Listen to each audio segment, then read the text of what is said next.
So God, before he created you, he first imagined you. It says in Psalm 139:16, you saw me, excuse me, you saw who you created me to be before I became me. Before I'd ever seen the light of day, the number of days you planned for me were already recorded in your book. And Jeremiah 1:4 says, before I formed you in the womb, I knew you. So before he formed you, he dreamed you, he imagined you. And we are also created in God's image. So we're created to create, we're created to imagine, we're created to dream. So our imagination has to be freed, right? If we're going to dream with God, if we're going to dream God's dream, if we're going to pray big prayers and believe God for big things, then we have to take the limits off of our imagination, because we first have to be able to imagine it in our heart.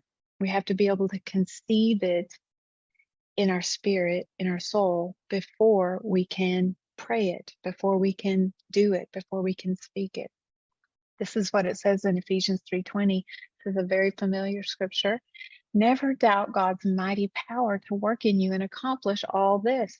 He will achieve infinitely more than your greatest request, your most unbelievable dream, and exceed your wildest imagination. He will outdo them all, for his miraculous power constantly energizes you. So, can you imagine God, the dreamer of dreamers, right? He made us in his image with a desire for us to dream with him. So, what do you think our enemy wants to do? Push that dreamer in us. And so, let's get a little holy anger, a little righteous indignation at our enemy who's tried to squash the dreamer in us and break out of all those limitations. The enemy wants to capture your imagination, my imagination, but we have to capture our thoughts instead. This is what it says in 2 Corinthians 10:5.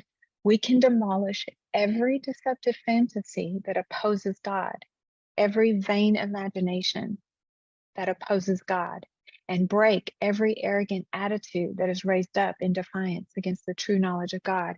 We capture like prisoners of war every thought and insist that it bow in obedience to the anointed one. So the enemy, he wants to fill our heart and our mind with his imagination, right? And that's not what we want to fill us. We don't, God's language is pictures, and the enemy will also paint pictures for us, won't he? Have you ever seen any demonic pictures go through your head, go through your imagination?